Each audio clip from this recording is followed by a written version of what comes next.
Hello and welcome to Colred Plays Raid Shadow Legends. I am Colred. Thank you for joining me.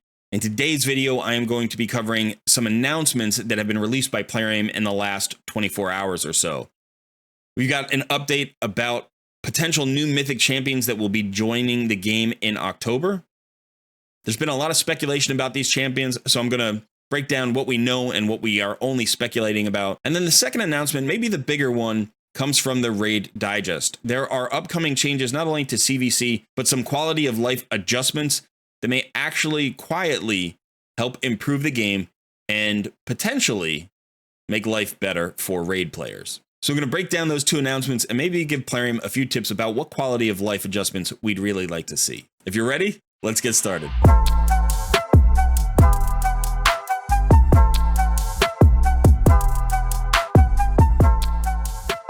Okay, so we have this video that was released yesterday, and it's going to feature a couple of Mythic champions. We know they are Mythic champions based on the title of the video, which I think is something like Mythic Confrontation.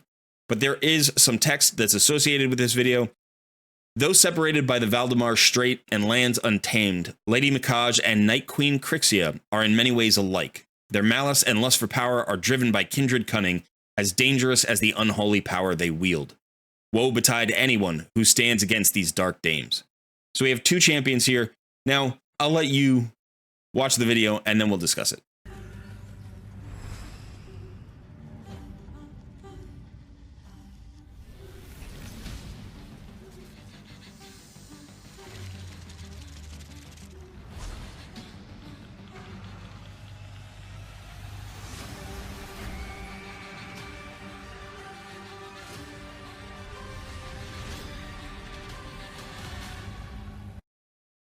All right, so I think that the one on the bottom left here, the Spider champion, is Lady Mikaj.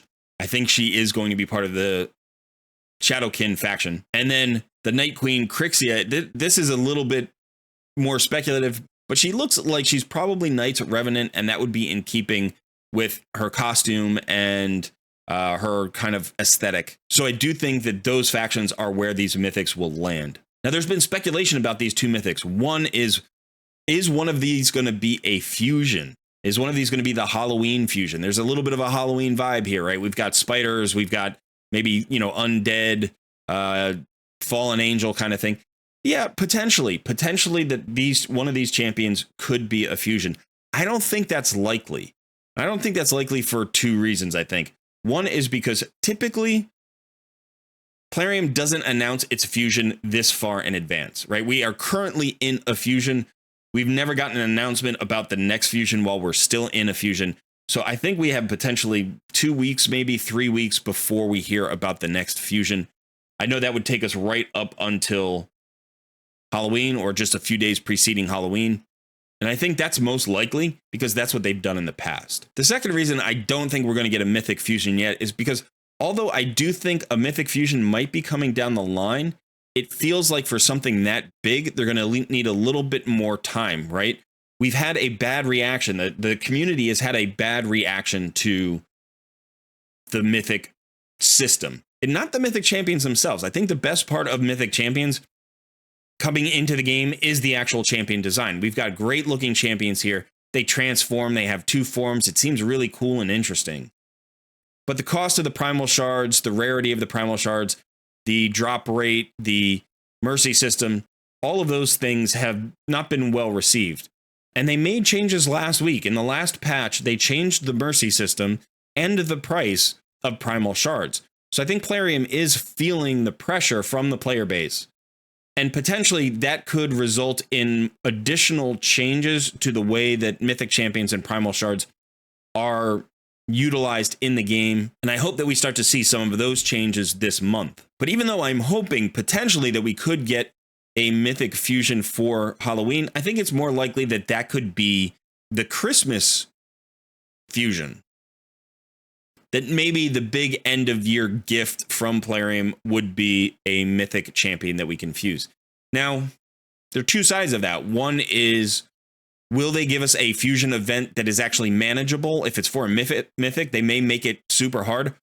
The Champion Chase tournament in the current fusion had the highest costs, the highest point totals for the rewards that I've ever seen that's ever happened for any fusion. So fusion inflation is still going on, which means that a Mythic Fusion champion could see incredible inflation and just put it out of the reach of most free-to-play players. That would not make the player base happy. You think, okay, we have access to a free Mythic champion, that's great. But really, you made the spenders angry with the cost of primal shards, and now you are going to tick off the free-to-play base by making this fusion impossible for them to do. I don't think that's likely to happen. At least I hope it's not likely to happen. So again, I think it's going to take a while before we see an actual Mythic Fusion. I'm hoping maybe Christmas, that would be really cool. And I hope that when they do finally implement a Mythic Fusion, they keep it friendly. They should keep it in line with other fusions and not change it up simply because it's a Mythic Fusion. They shouldn't have more inflation just because it's a Mythic champion. So I do think we're set for another announcement later in the month about the actual October Fusion. Maybe I'm wrong, but I don't think that we're getting any free Mythicals anytime soon. Now, the second announcement actually came from the Raid Digest. Now, I'm not going to talk through the entire Raid Digest. You can find it on the website. I am going to discuss two of the major talking points. The first one is that clan versus clan tournament improvements are coming, and it looks like the focus here is on making the matchups more competitive.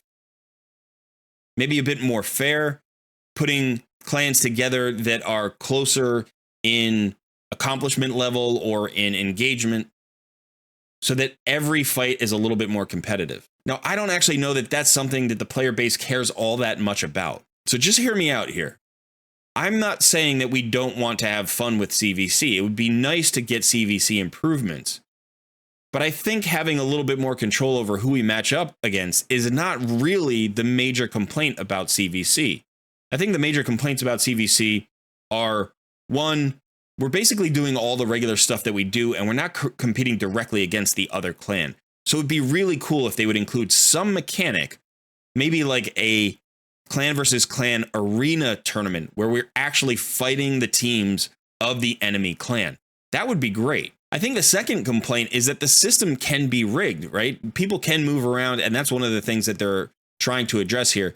But more than that, we have personal rewards every other CVC. And in fact, we don't even have them every other CVC because Plarium keeps changing which events have personal rewards. Here's the idea. Plarium, if you want to make CVC better, give personal rewards for every single CVC. That way, clans won't tank when it's a non-personal rewards week and then save it up, try to drop down a level and win more personal rewards the next time. By giving personal rewards in every single CVC, you're going to keep people motivated. Potentially, if they're spenders, they're going to spend during that time, so you're going to get more profit. I do not understand removing personal rewards for half of the events. It makes no sense to me. I don't know who benefits from that. I don't know why it's included. So if you're going to fix Clan v Clan, I do applaud the efforts to minimize team swapping, but there's a lot more that we can do here. Now, for the second other upcoming change, I'm going to read this to you. It says, we are preparing several quality of life optimizations, including the possibility of turning off the pop-ups that appear in the tavern when disposing of champions that participate in fusions. So, you know, when you're in the tavern and you try to use a fusion champion as a chicken, maybe because you just don't care about that fusion, or you've already done the fusion, but it's still got the little symbol on it that tells you it's a fusion champion, and every single time you have to do an extra click. They're talking about the possibility of removing that, or at least allowing you to turn it off. That would be great. That would be a nice, small quality of life optimization. But that's a little bit silly. Like, we are well beyond the point where those kinds of levels of quality of life improvements are going to make us happy as players. It also says more quality of life changes are coming. Good. Quality of life changes are great, and you've made some good ones in the past. The filtering system for the roster is amazing now. It allows you to filter champions based on faction and affinity and rarity, and you can even filter them based on buffs and debuffs that they provide. That is a great quality of life upgrade, and we need more quality of life upgrades on that level. So bring us the free regroup from Hydra Clan Boss into Clan Boss so we can do free regroups on Clan Boss. That would be a major quality of life upgrade. And please, please address the arena. There are so many things wrong with arena, with tag team arena, with live arena. Little quality of life changes there could seriously impact a player's enjoyment of the game. So while these little things that you're optimizing here are great in the tavern, that's really not where your focus needs to be, Plarium. Please, let's take on some of the major quality of life issues that still exist in the game. Things that we've been asking about for years. I like that you're listening. I like that it seems that you're responding to the player base right now. But if you're trying to get players back on board with reinvesting in Raid, you need to really address our concerns from the top down. Don't start at the bottom of the list. Don't start with the little things. Start with the big things. If you gave one major quality of life improvement in the next patch that people have been asking for a year or longer, that would instantly turn some of the player base around on their feelings about Plarium and Raid. Now, I will say there is one thing that I think maybe shows us that Plarium is listening, and that is here at the very end, it says, the era of dominance of some undead person who bullied Hydra with ludicrously high amounts of damage is basically coming to an end. So what we're seeing is the corpulent cadaver issue is being addressed. Now, if you've watched Saphira's videos on corpulent cadaver, you know that he's really upset about the way that this has played out. It's ruined Hydra Clash, and I agree. I think the corpulent cadaver team was an awesome find. It was a great example of creative problem solving and min-maxing and getting the most out of champions that you don't expect to get a lot out of. But then it broke the system. It broke Clan Boss. It broke Hydra Clan Boss. It's broken Hydra Clash.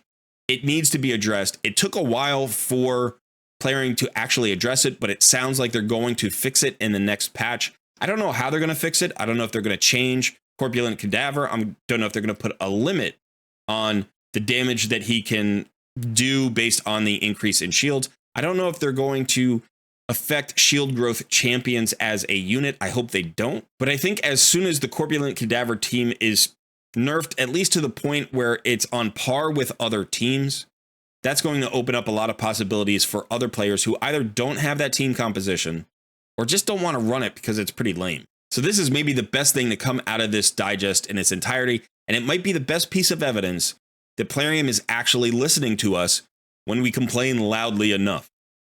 Now, I don't want to spend a lot of time complaining. I don't like being a negative person. I don't like focusing on the mistakes and problems of the game. I really enjoy the game. So I hope that this update and the next few updates until the end of the year really improve the player experience in Raid and address some of the major concerns that we've been having lately. And if Plarium does that, I think Raid Shadow Legends could be in a really healthy place moving into 2024. At least that's my hope.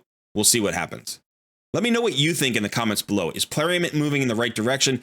Do you expect them to make significant changes to the game, or do you think this is just going to be a bit of lip service and then they're going to go back to their same old ways? Are you excited about the mythical champions, or do you think, yay, new mythical champions, another pair of champions I'm never going to be able to get? And finally, do you think we're actually going to see a mythic fusion before the end of the year? Do you think we're going to see it for Halloween, or do you think maybe we'll see it for Christmas, or we won't see it at all? I'd love to hear your thoughts. I love reading the comments and responding to them, so please let me know what you think. Also, remember to click the like button. Subscribe to the channel if you haven't already. Consider joining our Discord community. Remember that we have a live stream today at 11 a.m. So just a little while after this video drops, we will be having a live stream, so you can come and check that out. We're doing our Noob versus Pro series, where me and my editor son take our new accounts and bash them against each other, and we talk about everything Raid. Okay, that's it for me. Thanks for hanging out. I've been Colred. I will see you in another video soon.